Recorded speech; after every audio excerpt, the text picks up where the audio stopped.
দেশের জনগণের মানুষকে নিয়ে কাজ করি। আমরা বৈদেশিক অন্য দেশের হস্তক্ষেপ, অন্য দেশের প্রভাব বিস্তার সেটাকে আমরা শুভ দৃষ্টিতে দেখি না।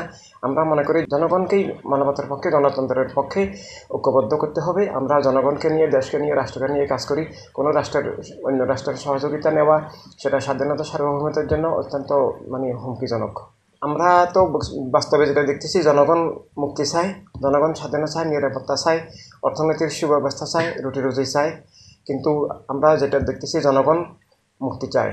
জনগণ এই অবস্থা সহ্য করতে পারছে না। একবারে শ্রমজীবী মানুষ থেকে কোনো স্তরে মানুষ সুখে শান্তিতে নাই, সব জায়গায় আমরা বিপদগ্রস্ত। আর ওনারা যদি বলেন যে এই সরকারকে বর্তমান জনগণ 5 বছর চায়, 5 বছর কেন, 50 বছর থাকতে পারে যদি জনগণ চায়, ম্যান্ডেট দেয়। কিন্তু সেটা নির্বাচনের মাধ্যমে, সুষ্ঠু নির্বাচনের মাধ্যমে সেটা প্রমাণিত হওয়া উচিত। আমরাও শুরুতে চেয়েছিলাম আগে সংস্কার, পরে নির্বাচন হোক, কিন্তু আমরা বর্তমানে যে বাস্তব পরিস্থিতি দেখতে পাচ্ছি, ওনারা সংস্কার বুঝেন কিনা সেটাও আমরা বুঝতে পারছি না। আর সংস্কার বলতে আমরা প্রস্তাবও দিয়েছিলাম যে আগে রাজনীতির সংস্কার হওয়া দরকার, অর্থাৎ একক ধর্মের নামে, একক মতবাদের নামে রাজনৈতিক দল সাংবিধানিকভাবে নিষিদ্ধ হয়ে এমনভাবে রাজনৈতিক দল হওয়া উচিত যে যিনি সব মানুষের প্রতিনিধিত্ব করবেন, অর্থাৎ রাষ্ট্র ক্ষমতায় নির্বাচনের মাধ্যমে গেলেও রাষ্ট্রকে দলীয়করণ করবেন না, সবার স্বার্থ রক্ষা করবেন।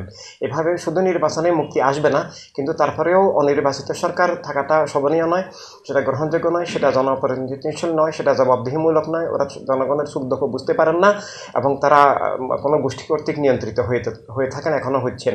তাই আমরাও এখন দ্রুত নির্বাচন চাচ্ছি এবং নির্বাচনিত সরকারই এই সংস্কার করবেন এবং প্রত্যেক দল সংস্কারের ব্যাপারে তাদের প্রস্তাব দিবেন। জনগণ যে প্রস্তাব গ্রহণ করে সেটাই পরবর্তীকালে সাংবিধানিকভাবে বাস্তবায়িত হোক, আমরা এটাই চাই। আর ক্ষমতার বলে কোনো একটা একক দলের সংস্কার চাপিয়ে দেওয়া, সেটা আসলে স্বৈরাচার। এটা সংস্কার জনগণকে নিয়ে হতে হবে, সেটা জনসমর্থিত হতে হবে, সেটা বৈধ উপায় হতে হবে, কোনো দলের মতবাদ চাপিয়ে দিলে হবে না। আমরা দেখতে পাচ্ছি 47-এর যে সাম্প্রদায়িক রাজনীতি, সেটাকে পুনর্বাসিত করার চেষ্টা করা হচ্ছে। যে ধর্মের নামে রাজনীতির মাধ্যমে আমাদের ইন্ডিয়ার সময় আমাদের ছিল, আমরা ইন্ডিয়ার নাগরিক ছিলাম, আমরা বিশাল ইন্ডিয়ার অধিকারী ছিলাম। ইন্ডিয়াকে 47-এ যে বিভক্ত করা হলো, যে ধর্মের নামে 4-5 টুকরা করা হলো, তো এই রাজনীতিকে আবার পুনরুজ্জীবন করার চেষ্টা করা হচ্ছে। এটা আসলে ধর্মবিরোধী, জীবন বিরোধী। এবং পরবর্তীকালেও আমরা বস্তুবাদী, জাতীয়তাবাদী, উগ্র রাজনীতি দেখেছি, এখনও আমরা সেগুলো দেখতে পাচ্ছি। এগুলো থেকে মুক্তির জন্য মানবতা রাজনীতির প্রয়োজন, মানবতা রাষ্ট্র প্রয়োজন, অর্থাৎ সব মানুষের, প্রতিটি মানুষের সমান ইজ্জত, নিরাপত্তা, অধিকার, স্বাধীনতা, যার যার বিশ্বাস আদর্শ নিয়ে চলার রাষ্ট্র প্রয়োজন।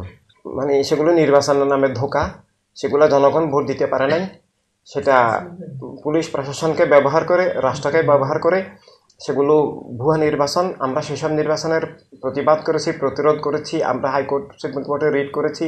এই গণতন্ত্র হত্যা নির্বাচন, সেগুলো যেমন দেশকে, রাষ্ট্রকে, গণতন্ত্রকে ধ্বংস করেছে। তাই আমাদের প্রস্তাব, ইনসানিয়ত বিপ্লবের প্রস্তাব হলো যে এস্টোনিয়াতে বর্তমানে যেভাবে ভোট হয়, অর্থাৎ ডিজিটাল ভোট, প্রত্যেক মানুষের যেমন আমাদের এখন আইডি কার্ড আছে, পাসওয়ার্ড দিয়ে আমরা বিকাশ বা ব্যাংকিং যেভাবে করি, এভাবে আমরা মোবাইলের মাধ্যমে যেন যার যার মার্কায় নিরাপদে ভোট দিতে পারি। তাহলে বাংলাদেশের বাইরে যেসব নাগরিকরা আছেন, কোটি নাগরিক বাইরে আছেন, তারাও ভোট দিতে পারবেন। মা বোনরা যারা অনেকে বের হতে পারেন না নিরাপত্তার জন্য, কেউ অফিস আদালতে, কেউ হসপিটালে থাকেন, তারা, সাংবাদিকরা বিভিন্ন দায়িত্বে থাকেন, সবাই তখন আধুনিক পদ্ধতিতে ভোট দিতে পারবেন। ধর্ম, মতপথ নির্বিশেষে আমরা রাষ্ট্রের মালিক হবে সব মানুষ, এবং প্রত্যেক মানুষ যার বিষয়টা নিয়ে চলবে। রাষ্ট্রের হক সবাই, রুটি রুজি সবাই সমানভাবে পাবেন। খুন, জুলুম, অবিচার, সন্ত্রাস, পাশবতা দূর হবে।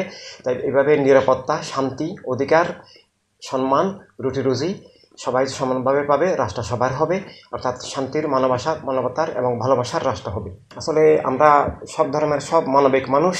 আমরা আমাদের সবার ধর্ম, বিশ্বাস, জীবন, রাষ্ট্র, অর্থনীতি, গণতন্ত্র ধ্বংসের মুখে, ভবিষ্যৎ মারাত্মক বিপর্যয়ের মুখে। তাই আমরা আমাদের নিজের সবার জীবন, নিরাপত্তা, অধিকার, স্বাধীনতা, রুটি রুজি, রাষ্ট্র, ধর্ম সব কিছু সবাই রক্ষার জন্য আমরা সব মানবিক মানুষ, মানবিক রাষ্ট্রের লক্ষ্যে, মানবতার দুনিয়ার লক্ষ্যে, মানবতার রাজনীতির ধারায় ইনসানিয়ত বিপ্লবে ঐক্যবদ্ধ হতে হবে। এটাই আমাদের সবার কাছে আকুল আবেদন। সময়কালের আবর্তন, এগুলো প্রাকৃতিক বিষয়, পহেলা মহরম বা পহেলা বৈশাখ বা পহেলা জানুয়ারি, কিন্তু আমরা সেগুলোতে উৎসবের আনন্দের কিছু দেখতে পাচ্ছি না। পৃথিবীতে রক্তের বন্যা বইতেছে, খুন জুলুম হইতেছে, দরিদ্রতা, পাশবতা, মা বোনদের ইজ্জত নাই, শিশুরা ধর্ষণের শিকার। এভাবে এই যে পাশবিক অবস্থা, এখানে আমরা পহেলা বৈশাখ, পহেলা জানুয়ারি বা পহেলা মহরম, আমরা কোনো দিবসে আসলে সব, আমাদের প্রতিটি দিন এখন শোকের, দুঃখের, মর্মান্তিক। আমরা এখানে মানবতাকে উদ্ধার, মানবতাকে রক্ষা, জীবন রক্ষা, রাষ্ট্র রক্ষা, ধর্ম রক্ষাকেই আমরা এখানে মৌলিক দায়িত্ব মনে করি। আমরা খুশি হওয়ার, আনন্দিত হওয়ার মতো অবস্থা মানবিক বিবেক থাকলে দেখতে পাচ্ছি না। আর কেউ যদি দিবস আনন্দ পালন করেন সেটা তার ব্যাপার, কিন্তু আমরা সেখানে ইনসানের বিপ্লব বর্তমান বিশ্বে মানবতার মুক্তিটাকেই একমাত্র পালনের সেই লক্ষ্যে সবাই এগিয়ে যাওয়ার। আমার মানবতার বিরুদ্ধে যখন যুদ্ধ চলছে, আমাদের মা বোনরা বিশ্বব্যাপী রক্তের বন্যায় ভাসতেছে, খুন জুলুম, মিথ্যা মামলায় লক্ষ মানুষ কারাগারে, এখানে মানুষ খেতে পাচ্ছে না, চাকরিচ্যুত, ঘরে ঘরে হাহাকার, কান্না, নিরাপত্তা নাই। এই অবস্থায় আমরা আসলে কোনো দিবস পালনের কোনো সার্থকতা বা উপলক্ষ আমরা বিবেক বহির্ভূত মনে করি।